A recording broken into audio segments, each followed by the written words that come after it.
Bonjour à toutes, bienvenue dans cette nouvelle vidéo. Je vais partager avec vous le guide complet pour envoyer vos produits de vos fournisseurs en Chine vers les entrepôts d'Amazon. Ce contenu est totalement gratuit, donc n'hésitez pas, profitez-en. Vous allez pouvoir implémenter directement tout ce que je vais partager aujourd'hui avec vous et vous allez pouvoir du coup l'implémenter dans votre propre business Amazon si vous en avez déjà un. Si vous n'en avez pas, eh bien à ce moment-là, ça peut peut-être vous motiver ou vous inspirer à développer votre business Amazon. Moi, c'est Christophe Alain, j'ai développé mon propre programme Amazon FBA, donc Amazon Cashflow. Enfin, je vends sur Internet. Je suis tout à fait transparent avec vous. J'aide plus de 600 membres aujourd'hui à développer leur propre business Amazon au quotidien. Je suis moi-même vendeur de mes propres produits, de ma propre marque. Voilà, je me suis lancé maintenant il y a 2 ans. J'ai accumulé plus de 4000 heures d'expertise. Je vends aujourd'hui plus de 17 produits à travers l'Europe et les États-Unis. Donc, avant de commencer ce petit guide gratuit, n'hésitez pas à vous abonner à la chaîne, à liker la vidéo si elle vous a plu et à mettre en commentaire si vous souhaitez que j'aborde d'autres sujets. Maintenant, on va voir ensemble le guide complet pour envoyer votre produit de vos fournisseurs, donc de vos usines en Chine, vers les entrepôts d'Amazon. Le shipping,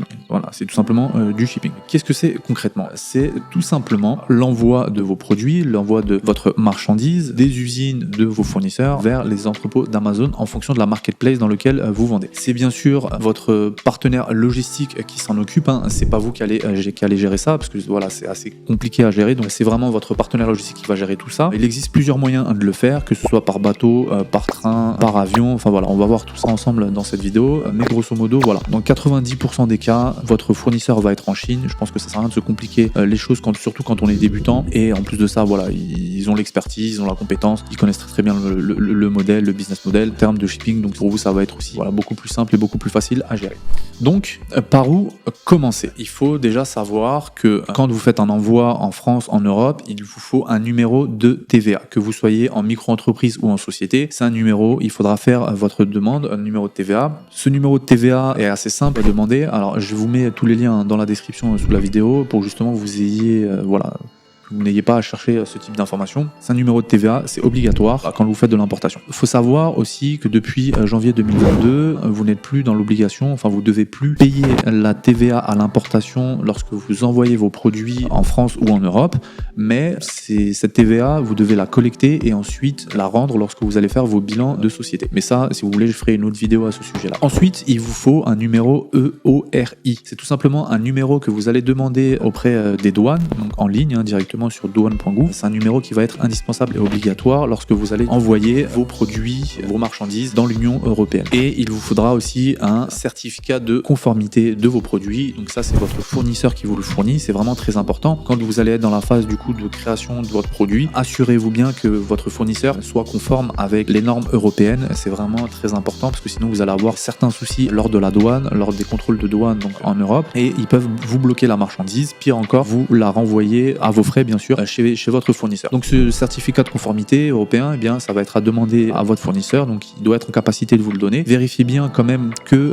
le certificat qu'il vous donne, eh bien, il est en rapport réellement avec le produit en question, du coup, parce que des fois il y a des fournisseurs qui sont un peu malins et qui vous donnent un certificat qui est réel, mais par contre il n'est pas en rapport avec votre produit. Donc l'étape numéro 1 pour envoyer ces produits, ça va être de choisir sa logistique. Il y a 2 solutions pour ça. Il y a soit c'est votre fournisseur directement qui va envoyer vos produits dans les entrepôts d'Amazon. Ok. Quand vous acceptez, en tout cas parce que votre fournisseur il va vous proposer ça naturellement, il faut savoir que c'est pas forcément son domaine d'expertise. Il va le faire. Donc pour vous, ça va être plus simple d'accepter parce que derrière, vous n'aurez pas à chercher un freight forwarder, donc un logisticien, etc. Mais par contre, ça va vous coûter un peu plus cher parce que forcément, lui-même, ce fournisseur, va travailler avec un freight forwarder et donc ça va lui engendrer des frais et il faut que le fournisseur puisse aussi faire un peu sa marge, donc ça va vous coûter un peu plus cher. Le fournisseur va vous proposer 2 manières d'envoyer la marchandise, soit en DDU, donc Delivery Duty Unpaid, c'est que votre fournisseur ne va pas payer les frais d'importation à la douane, mais ça va être à vous à les payer, donc le fournisseur ne va pas les avancer, ou soit il va vous proposer un envoi de type qu'on appelle DDP, donc Delivery Duty Paid, donc ça veut dire que c'est votre fournisseur qui va payer pour vous les frais d'importation, et ensuite il vous enverra la facture et vous devrez régler ce qu'il a payé. Moi, ce que je préfère, c'est de passer par du DDU, tout simplement parce que derrière, comme on est en société, ces frais-là, nous, on peut les récupérer, en tout cas les déduire en charge, vu qu'on a la main dessus, on contrôlera tout simplement cette dépense. Il y aura la solution numéro 2, qui va être tout simplement de travailler avec avec un freight forwarder. C'est tout simplement une société de transport qui, pour le coup, c'est son expertise principale. Moi, c'est ce que je préfère faire, c'est de travailler avec un freight forwarder directement, où là, on va se mettre d'accord sur ce qu'on appelle des Incoterms. Ce sont tout simplement des termes commerciaux pour savoir qui est responsable de la marchandise, à quel moment, etc. Bon, il y en aura deux principaux, il y en aura beaucoup plus, mais voilà, il y en a toujours deux qui vont revenir le plus souvent. Ça va être les termes FOB ou EXW. C'est tout simplement définir qui est responsable de la marchandise, de la Chine jusqu'à l'envoi du port ou de l'aéroport de destination, ou enfin voilà, c'est juste tout simplement de calibrer qui est responsable. EXW, c'est le freight forwarder est responsable à 100% de porte à porte, donc c'est ce que je prends moi la plupart du temps, mais voilà, il faut vraiment que vous ayez ça en tête. Ensuite, l'étape numéro 2, ça va être choisir son type d'envoi. On peut envoyer du coup ces produits de différentes manières, de 4 manières possibles. Soit en Air Express, donc c'est en avion. Là, les délais de livraison sont assez rapides, c'est entre 5 et 7 jours ouvrés. Donc ça dépend vraiment si on est pressé ou pas de recevoir sa marchandise. Par exemple, pour éviter une rupture de stock, on peut utiliser le Air Express. Bien évidemment, les prix vont être assez chers. Il faut savoir que ce sont des prix qui sont au kilo ou au mètre cube et vont être des prix qui vont être très très chers. Il y aura l'Air Standard, donc c'est toujours par avion, mais les délais sont plutôt de l'ordre de 7 à 9 jours avant que votre marchandise arrive dans les entrepôts d'Amazon.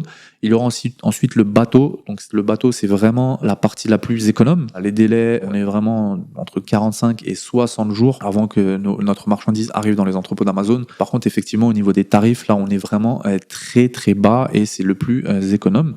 Et ensuite, on va avoir aussi le train. Le train, c'est un mélange en termes de délai et de prix entre par avion ou par bateau. On est de l'ordre de 30 à 45 jours de délai de livraison, mais c'est un truc qui peut se faire aussi largement. Alors, je vous mets pas exprès les prix, parce que les prix fluctuent, en fait, ils changent, ils évoluent en fonction de la période, en fonction du type de marchandise, en fonction des poids, etc. Vous, ce qu'il faudra faire, ça va être tout simplement de contacter plusieurs freight forwarders pour ensuite faire des quotations, donc des devis, pour savoir, pour connaître les prix du moment. Ensuite, étape numéro 3, quelles informations il vous faut pour votre envoi? Il vous faudra tout simplement des informations produits. On appelle ça la packing list. Ce sont des informations qui sont envoyées, fournies par votre fournisseur. Par exemple, le nombre de cartons, donc le nombre de master cartons, la taille de vos cartons, le poids de vos cartons, le nombre d'unités de produits par carton, donc tout simplement combien est-ce qu'il y a d'unités dans chaque carton, le type de produit à envoyer, ça c'est votre freight forwarder, c'est le type d'information qu'il va vous demander. Et il faudra ensuite le label Amazon. Donc c'est le label Amazon, c'est un label du coup qu'on crée directement sur notre seller central, donc la plateforme d'Amazon, quand on crée une expédition. Je vais vous montrer ça. Étape numéro 4. Il faudra créer son expédition sur son seller central. Donc une fois qu'on a toutes ces informations, on est maintenant en capacité à créer du coup son expédition sur Amazon.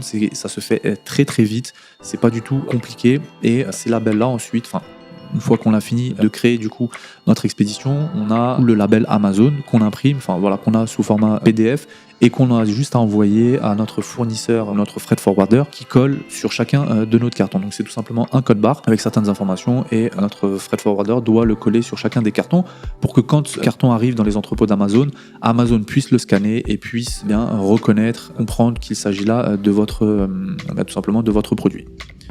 Donc on va voir maintenant ensemble, je vais vous montrer comment est-ce qu'on fait une expédition sur le seller central.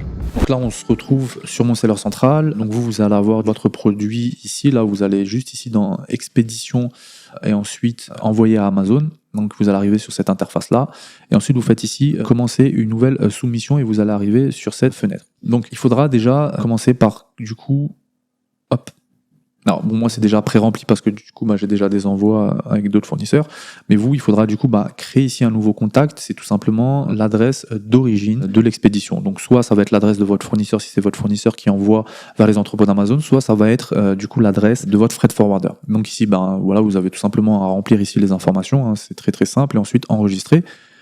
Une fois que c'est fait, la destination du site de vente, si vous vendez en France, du coup, vous mettez France. Ça dépend vraiment de la marketplace sur laquelle vous vendez, mais on va partir du principe que vous vendez en France. Donc, destination du site, en France. Ensuite, on passe du coup à l'étape sélection du produit. Donc, moi, j'ai déjà pas mal de produits. Je vais en prendre un ici comme exemple. Donc, on va dire que, voilà, ici, c'est votre produit. Donc, vous, ce que vous allez faire, en fait, Alors c'est ce que moi je fais, c'est que ici je crée un nouveau fichier modèle de colissage. C'est tout simplement en fait pour avoir une sorte de template, un modèle que je pourrais réutiliser pour les prochaines fois. Pour ce produit en tout cas, si mon fournisseur envoie voilà, le même nombre d'unités qu'il place dans les cartons avec plus ou moins les mêmes configurations. Donc là on va prendre comme exemple donc, du fichier d'expédition, je vais prendre produit, je sais pas, rasoir, hop. Voilà, on va dire rasoir. Ici, eh bien, vous allez mettre le type du fichier. Donc moi, ce que je fais, c'est je laisse emballage par lot. Et ensuite, ici, unité par carton, bien, c'est tout simplement dans chaque carton, en fait, demandez à votre fournisseur combien est-ce que d'unités il met dans le carton. Donc, on va dire qu'il met, je sais pas moi, 20 unités dans chaque carton, les dimensions du carton. Donc ça, vous demandez à votre fournisseur et le poids total du carton et vous faites enregistrer. Moi, je vais pas faire enregistrer. En fait, l'avantage, c'est que, bah, tout simplement, ici, si par exemple, votre fournisseur vous envoie 5 cartons avec 25 unités par carton, eh bien, vous faites tout simplement 5 cartons à 25 unités, ça vous fait 125 du coup unités en tout. C'est assez pratique pour le coup de créer ce genre de template. Donc ensuite vous faites prêt à envoyer, voilà. Ensuite vous descendez en bas, vous faites confirmer et continuer. Ensuite vous arrivez à la prochaine étape où du coup Amazon vous demande quand est-ce que votre expédition est prévue. Donc voilà, vous pouvez mettre pas obligé de mettre au jour près, vous pouvez mettre une estimation. Donc si par exemple vous envoyez en avion, on a dit voilà, ça va vous mettre entre 9-10 jours, donc vous mettez voilà 2 semaines large, hop. Ok, donc ça c'est bon. Ici en fait là ce que vous avez c'est que vous avez voilà le mode d'expédition. Donc là pour l'instant bah en fait ça va dépendre. Voilà, si c'est du coup des chargements, une expédition voilà, sur palette, ou alors si c'est des petits colis, donc ça dépend vraiment de la quantité de votre produit. Donc on va dire ok, donc c'est expédition de petits colis, voilà. Alors vous n'avez pas du coup à payer en fait un transporteur étant donné que vous avez déjà votre freight forwarder. Donc ce que vous allez faire ici, c'est que vous allez faire autre, tout simplement. Et ce qui fait que bah, finalement, vous allez voir ici, les frais d'expédition sont à 0 €. Et du coup, voilà, ça vous évite du coup bah, de payer des frais pour rien parce que vous n'allez pas passer par un transporteur partenaire d'Amazon vu que vous avez déjà votre freight forwarder. Ensuite, on descend. Ici, vous avez les informations d'où est-ce que vous l'avez envoyé et l'adresse de destination. Donc, si c'est par avion, bah, souvent ça va arriver à Charles de Gaulle. Vous les avez ici avec votre produit, le nombre d'unités, etc. que vous allez envoyer. La fenêtre de livraison, hop, vous pouvez mettre ici. Alors, attendez, bah, du coup. Ah oui, alors ici, c'était plutôt la date d'expédition. Si, par exemple, vous envoyez vos produits le 9, par exemple, et ici, c'est plutôt la fenêtre de livraison. Ok, comme je vous ai dit tout à l'heure, si vous envoyez par avion, bah, voilà, mettez une grosse fourchette. Donc là, j'ai mis 2 semaines. Ensuite, vous faites accepter et continuer. Donc là, on est à 0 € de frais. Et l'étape d'après, normalement, c'est vous devez imprimer du coup vos labels Amazon. Et ces labels-là, vous allez du coup les... Hop.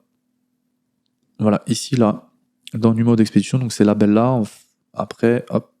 Moi, ce que je fais, c'est que je mets impression thermique et je fais imprimer, mais en réalité, bon, vous allez les avoir sous forme de PDF. Et en fait, c'est les labels Amazon que vous allez du coup enregistrer et les envoyer directement à votre freight forwarder et vous allez lui dire du coup de coller ça directement sur chacun des master cartons pour ensuite qu'Amazon puisse identifier une fois arrivé dans les entrepôts. Hop là, donc ça on valide, on voit que c'est ok et là du coup on fait passer à la saisie des informations de suivi. C'est tout simplement les numéros de tracking, les tracking numbers, les numéros de tracking que votre freight forwarder va vous fournir une fois qu'il a envoyé la marchandise.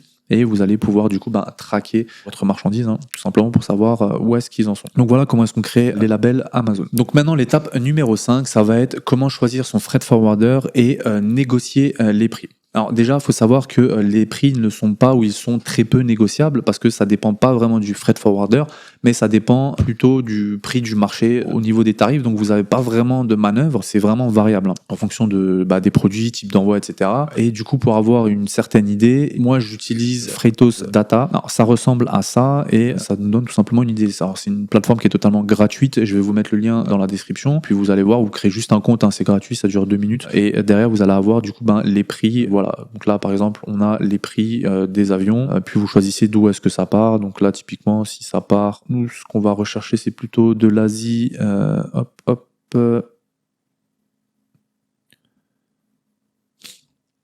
nous ça va être plutôt de l'Asie vers l'Europe, ça va être... Et on voit ici les prix d'avion, voilà, c'est au kilo, donc entre 100 et 3000 kilos, donc là on est à peu près à 3,80 $ le kilo, donc voilà, donc ça vous donne à peu près une idée, juste pour savoir au niveau des tarifs, et ensuite, pour trouver son freight forwarder, eh bien on passe tout simplement par Alibaba, on va ici sur la plateforme, et on va dans, hop, fabricant, et ensuite on met ici, hop, freight forwarder et vous allez avoir du coup bien la liste de plusieurs sociétés qui proposent du coup des envois. Et pareil, donc il faudra du coup les contacter et faire des demandes. Voilà, vous allez en avoir plusieurs. Vous les contactez et puis tout simplement vous leur demandez leurs tarifs de vos fournisseurs vers l'Europe. Il faudra du coup voir avec eux définir les Incoterms comme je vous ai dit tout à l'heure, donc FOB ou XW, et il faudra absolument faire plusieurs devis. Étape numéro 6, ça va être l'importation de votre marchandise dans l'Union européenne. Il y aura des frais de douane, donc les frais d'importation, ça vous pouvez pas y échapper, c'est obligatoire. Donc en fonction du type d'envoi que vous avez choisi, donc DD ou DDP, ça va dépendre de est-ce que c'est vous qui les payez ou est-ce que c'est votre fournisseur qui les payez. Mais quoi qu'il en soit, il faudra les payer. Ensuite, il faudra aussi que vous demandiez un numéro de suivi de votre marchandise à votre fret pour que vous, derrière, vous puissiez aussi savoir où est-ce que votre marchandise en est. Donc, je vais vous mettre encore un lien dans la description. Vous allez pouvoir du coup traquer votre marchandise en fonction de ce numéro-là. Et une fois que vos produits arrivent dans les entrepôts d'Amazon, il faudra attendre entre 1 à 3 semaines avant de pouvoir commencer à les vendre. Ça dépend vraiment des périodes. Mais voilà, c'est pas une fois que vos produits sont dans les entrepôts d'Amazon que tout de suite vous allez pouvoir les vendre. Non, il faudra attendre un petit peu. Il faudra encore être un peu patient. Mais en tout cas, ça y est, vos produits sont chez Amazon et vous pouvez enfin les vendre. Donc voilà, c'était les 6 étapes et tout ce qu'il fallait savoir pour envoyer ces produits de ses fournisseurs vers les entrepôts d'Amazon. J'espère que du coup ça vous a apporté un peu plus d'éclaircissement, d'informations, parce que je sais que ça peut paraître assez, il y a quand même beaucoup d'informations à avoir et souvent on peut se tromper. Quand on se trompe, ça nous coûte de l'argent, ça nous coûte du temps, on peut faire des grosses erreurs et des fois on peut du coup le payer pendant très longtemps. Donc j'espère que ça vous a apporté énormément de valeur. N'hésitez pas en tout cas si vous souhaitez développer votre business model Amazon, si vous souhaitez en savoir plus, il y a un lien sous cette vidéo en description. Vous pouvez réserver un appel avec un membre de l'équipe, un appel de découverte qui est 100% gratuit. On pourra échanger et savoir si on peut vous aider tout simplement à développer votre business Amazon ou si vous voulez avoir plus d'informations tout simplement sur Amazon.